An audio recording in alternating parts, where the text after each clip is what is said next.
Okay. So, Sue, thanks for responding to Jason's question. I think that leaves us clear to hand over to you, Sue. Okay.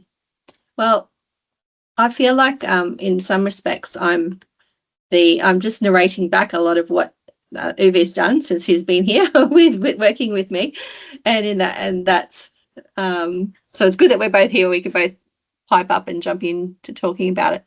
So I'm sharing the right screen now, aren't I? Yep. Okay.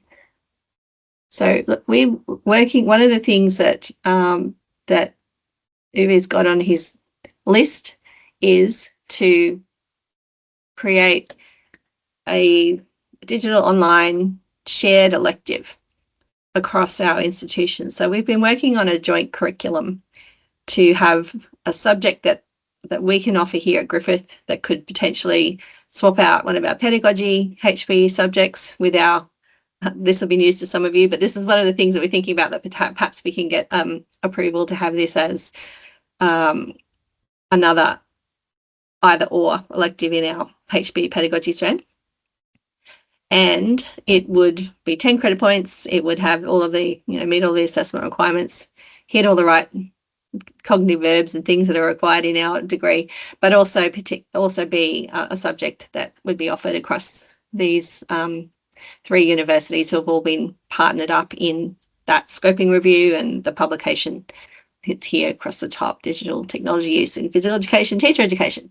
So that's what we've been doing. And interestingly, what we wanted to do, and we have grappled with the idea of, well, when you're talking about what's a foundational philosophical subject or topic or article in HPE, what does that look like in your country? And then we're looking at, well, what would I think everybody should read when it's a foundational article in Australia. So part of it, like process-wise, and don't worry, I've got a ChatGPT version later, but this is the manual human development of what does a global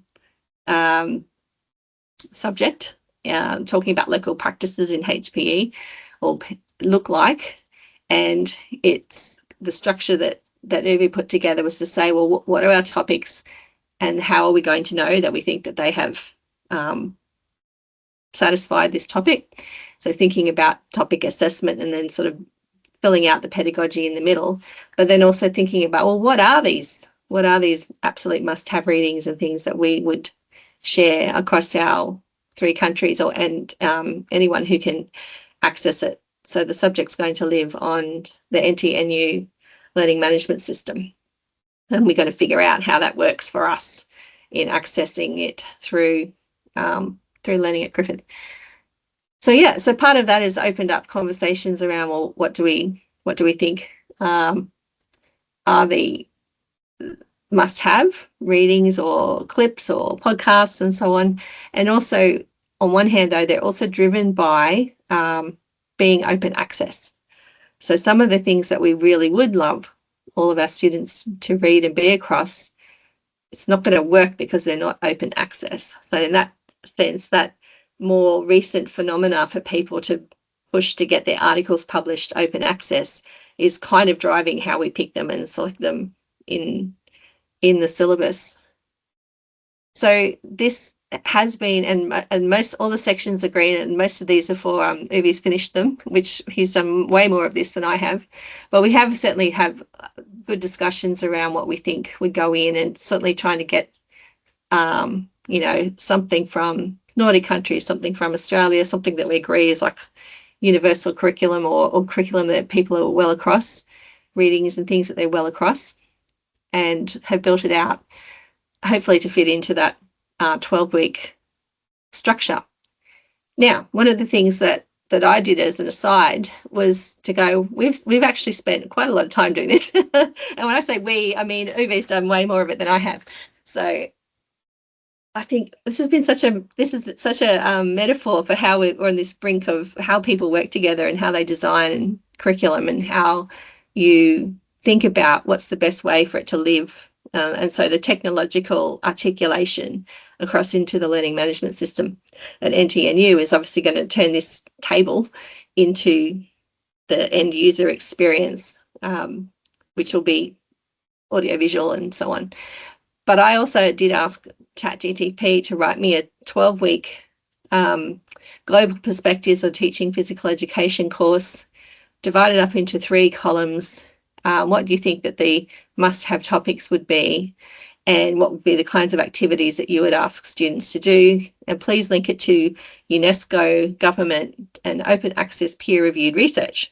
So it developed what it thought would be a fantastic 12-week course on global perspectives on teaching physical education. And what I found from it was that it kind of got hung up on UNESCO. So most of the reports that it suggested in the readings and resources were these kind of international reports on physical education. It didn't do a very good job at all of suggesting YouTube clips for me. And every now and then it put in some open access suggested reading. So that side of it was doing keyword searches. It was looking for what's quality phys ed or global phys ed. But from the point of view is, has that made my life any easier to supplement what we've sort of painstakingly done over Uvi's visit here since August last year? Not really. Like, it hasn't really found anything I would have thought, oh gosh, we must put that in, or that we didn't already know about. So all those UNESCO reports, we know all about those reports. So it hasn't really found things that we would say, oh gosh, that improves it. So that's been an interesting example. But of course, that also reflects my own ability to use good prompts and sustained prompts and dig deeper. So I thought I'd just mention what else Uwe's done with our physical education students while he's been here, and that is to bring in a lot of his research on flipped learning in HPE and digital technology use. So we swapped out one of our topic areas in 3081, which is what you call the HPE pedagogy subject in the HPE double major, and introduced some of Evie's work here.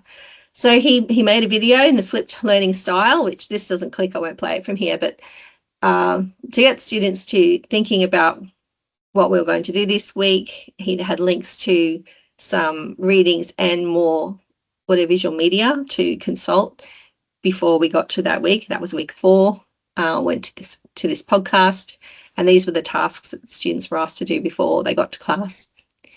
And then one of the things that they were then asked to do was to think about, well, in class and talking and thinking about how you might introduce a new topic to your students.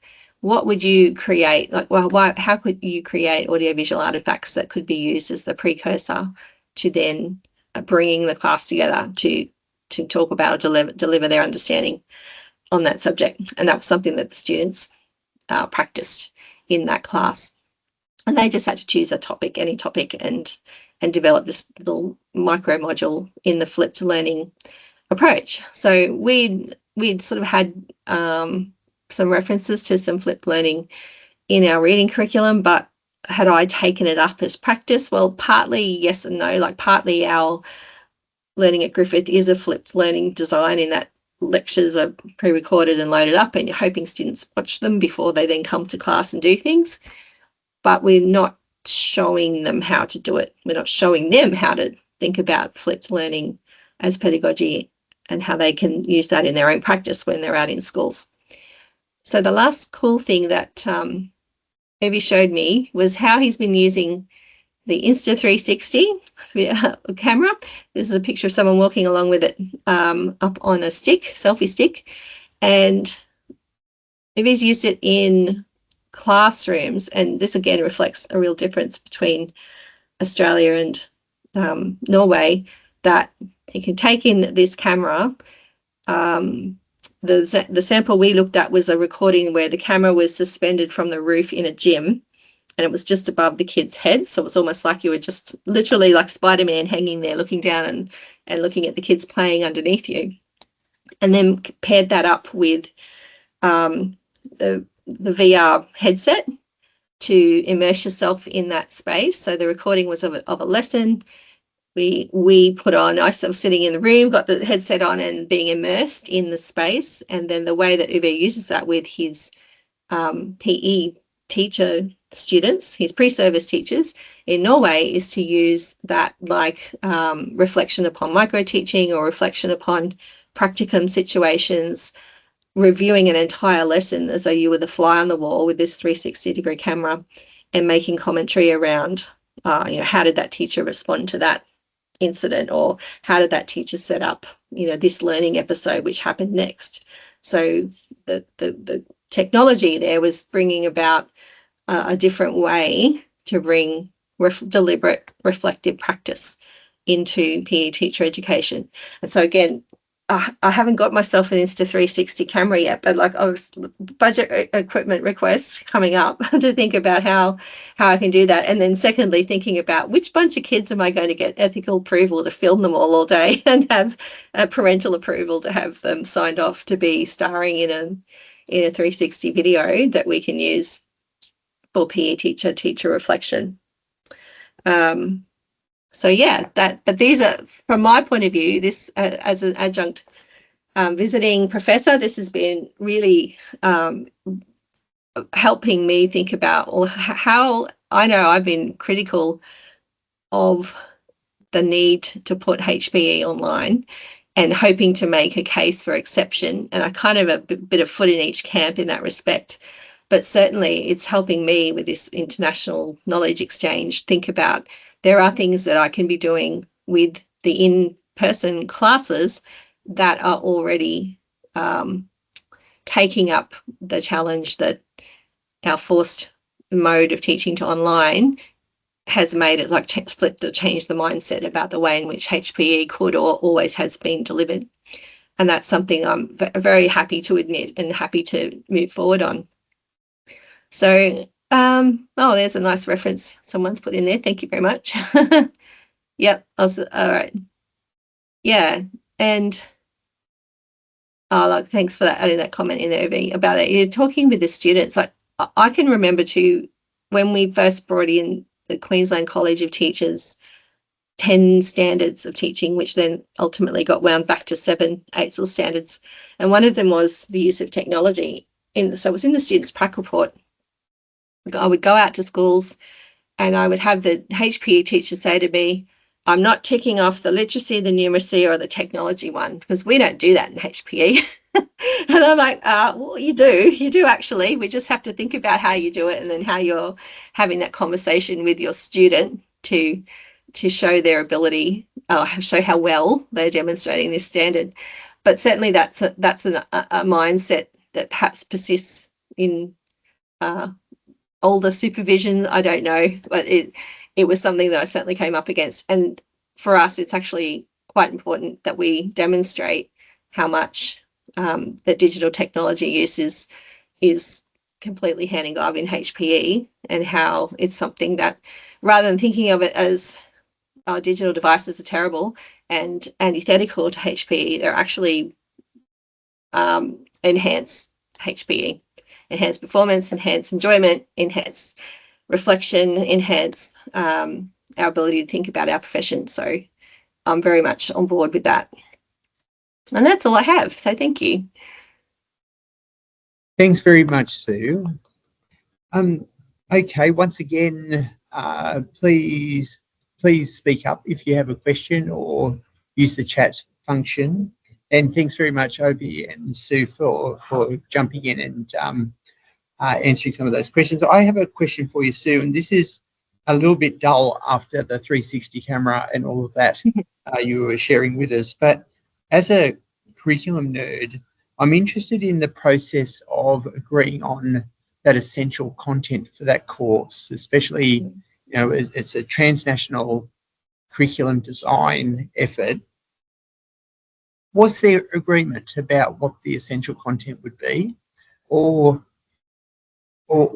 did you find that there are differences that are difficult to reconcile? I suppose I'm asking, is there something like an HPE way of thinking that is independent of its Australian or Norwegian instantiations? I think the answer to that, the second part of that question, is no. I think there's definitely camps within. And I know that so I was thinking about this section here where we were talking about PE in your context. So this is where we were thinking about, well, what would we put? What would be the prompt materials that gets students who are enrolled in Norway thinking about PE in their context, and students enrolled in Australia thinking about PE in their context. And when you look at some of the articles, you see this one is a Swedish article, but we both agreed that this is a really exceptional article. It's called "What Did They Learn in School Today?" And it was about this open-ended question about how students think that they learn in HPE or that they do stuff in HPE. And so a lot of the kids, the answers were, it's not what we learned in HPE today, it's what we did in HPE today. So there's this distinction about, and it actually picks up your nice point there, Jason, about Dewey perspective, learning by doing. So we both had identified that article as a good one to put in. And then partly some of the articles over here on the right that you see there's actually a few more of them. Another one that actually they're all Swedish ones. And that's got to do with a bunch of people writing in that area who are really taking a good hard look at this philosophy of learning in HPE. So we thought that was probably an area of commonality. And if anything, what didn't make the cut was more of their articles. So we thought we'd had enough of their articles and we needed to go looking for some others and things. And so perhaps being too concentrated in a group, a research group, was one of the ways that we culled what got in and what didn't get in. Sorry, do you want to speak up to that as well, Ubi? No, not especially, but I agree on what you say, that we see both PE and PEs across contexts and countries. We have a lot of similarities. We have a lot of the same barriers to access quality education, but we have also some differences, but these are kind of perspectives that we try to build into this course, as also this course will be part of something bigger. So we try to identify what parts are most universal, and one of those, which is also maybe the next section, is about the use of digital technology within this context. That we felt something that is something that we can work across globes. But then we try to make this course of 10 credits fit into a package, so maybe 30 credits, at least in our context. So on the other parts of the course, we can do more specific due to the nature of PE in Norwegian schools, for example. So we have picked out the stuff that is most universal, and also trying to find curriculum and syllabus and literature to go alongside that course. But the Swedes are very, very much up there with doing a lot of very good research, especially within the field of PE as a subject of competences and learning. So naturally, we also wanted to use a lot of that. And also one aspect is we only use open access articles, because this is to be a free coursework with no costs. So all articles are open access. That also limited us from using some stuff from other contexts, including the Australian context. Okay. Are there any questions in the chat, Sue and Ovi, that remain unanswered? I can see Payman's asked a question. What potential challenges the integration of online DigiTech pose in the space for pursuing a career in PE? So thinking about people who may be passionate about PE, interested in it because of the embodied aspects of the career, and now this turn, if there is a turn to DigiTech, could make the career path murky for some. Well, that's a very, very good question.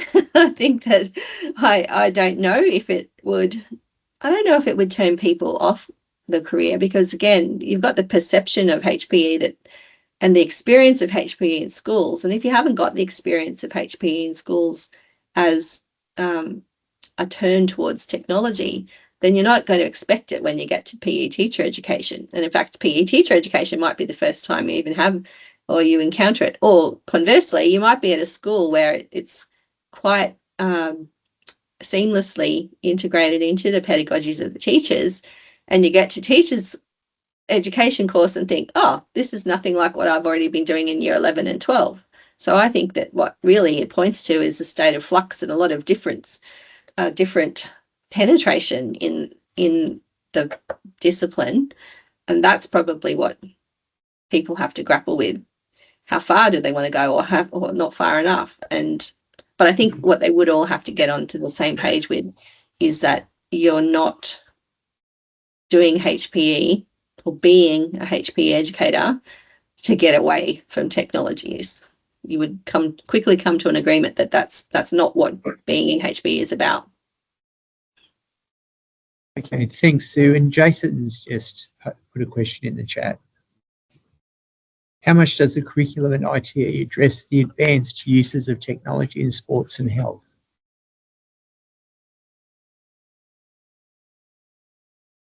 Well, I don't think very much in our degree, and that's to do with the small amount of credit points we have for our double major. I don't actually think that we would, and I would think perhaps, I mean, Poppy's here in the meeting. Poppy, some of Poppy's subjects probably have the opportunity to think about uses of technology in sports more so than what we do. I don't know. I'm not putting you on the spot with that, Poppy, but you know what I mean? Like we've got a couple of subjects to do a HPE double major, and some of that answer to that around digital technology use in HPE would come into our pedagogy subject, like the one that we talked about today. It does come a little bit into their final, their last subject, specialist planning skills, particularly when we focus on this sport education model. But we're talking like one lecture here, one lecture there, not like the whole subject. Yeah.